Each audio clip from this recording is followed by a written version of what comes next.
बेबस्था लानानै गुवाहाटी हाइकर्टआव थांबाय ओमफ्राय आरो दिनै जिहेतु आइनावनो दंखायो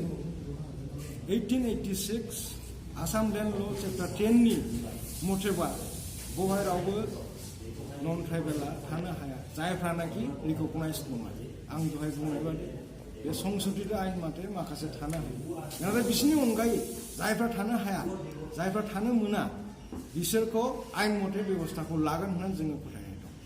आरो नंथारगौयैनो जोङो बेबायदि अर्डारखौहाय जोंनि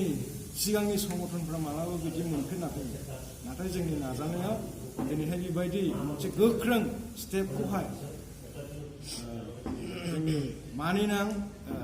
गुवाहाटी हाइकर्टनिफ्राय जों बेबायदि स्टेपखौ लानायखौ नुनो मोनदों बेनिखायनो जों आशाबादि आरो जुदि बेनि अनगायैहाय गुवाहाटी हाइकर्टआव जायामालायनो जुदि जायाब्ला जोंनि खामानि जोंनि जि आशा बे जे आशा पूरन जायाब्ला जोङो सुप्रिम कर्टआव थांगोन बे जोंनि लास्ट अपसन दा बिथाङा লগতে আকৌ আপুনি আমাৰ বড়ো ভাষাৰ বিপক্ষে সদায় মাত মাতি থাকে কিন্তু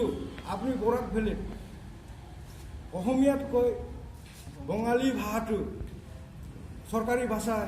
হিচাপে চলি আছে তাৰ ক্ষেত্ৰত আপুনি কিয় নিমাত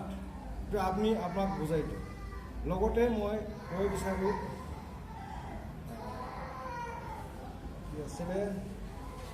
অবড়ো সুৰক্ষা সমিতিৰ শীৰ্ষ নেতা মাধৱ ৰাজবংশী ডাঙৰীয়া আপুনি জানে যে 1985 চনৰ ট্ৰাইবেল বেল্ট ব্লকৰ সংশোধনী আইন মতে ৰাজবংশীকে ধৰি সাঁওতাল নেপালী আদিকে ধৰি সকলোবিলাক যিসকল ৰিকগনাইজ সিহঁতে সুৰক্ষিত তথাপিও কিন্তু আপুনি নিজৰ ৰাজনৈতিক লাভৰ উদ্দেশ্যেৰে শৰণীয়া ডাঙৰীৰ কথা মতে উঠা বহা কৰি ৰাইজক ভুল পথে বিভ্ৰান্ত কৰি আছে তাক আমি অতি নিন্দা কৰোঁ ট্ৰাইবেল বেল্ট এণ্ড ব্লক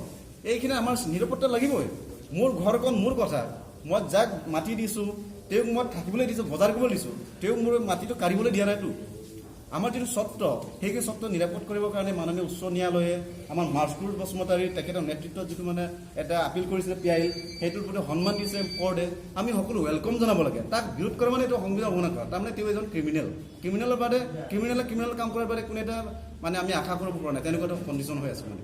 গতিকে আমি তেখেতক আজি এই মঞ্চৰ পৰা সকীয়াই দিছোঁ তেনেকুৱা ধৰণৰ কোনো জাতিদ্ৰোহী কাম কৰিব নালাগে তেওঁ কোনো মানে সাম্প্ৰদায়িক কাম কৰিব নালাগে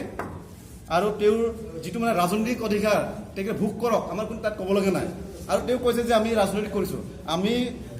বিপিআৰো এজেণ্ট নহয় বিজেপিৰো এজেণ্ট নহয় কংগ্ৰেছৰো এজেণ্ট নহয় আমি অৰাজনৈতিক ছাত্ৰ সংগঠন ইউনাইটেড ট্ৰাইবেল অৰ্গেনাইজেশ্যন এটা অৰাজনৈতিক এটা মঞ্চ তেখেতে দিছপুৰ প্ৰেছ ক্লাবত কৈছে যে আমি কাৰোবাৰ মানে প্ৰপাগাণ্ডা কৰি আছোঁ মানে ৰাজনৈতিক আমি কাম কৰিছোঁ আৰে ভাই তুমি MP সাহেব আমি হ'ল ছাত্ৰ সংগঠন তোমাৰ ন্যূনতম জ্ঞানটো থাকিব লাগে আমাৰ মাত মত অধিকাৰ আছে আমাৰ জাতি মাটি ভেটিৰ কথা আমাৰ অধিকাৰ আছে তুমিহে আমাৰ ট্ৰাইবেলসকলৰ মাজত বিভেদ কৰি তুমি ৰাজনৈতিক অধিকাৰ কৰিছা তাৰ পৰা আমাৰ ক'বলগীয়া নাই কিন্তু আমাৰ যিটো আমি বড়ো কোচ ৰাজবংশী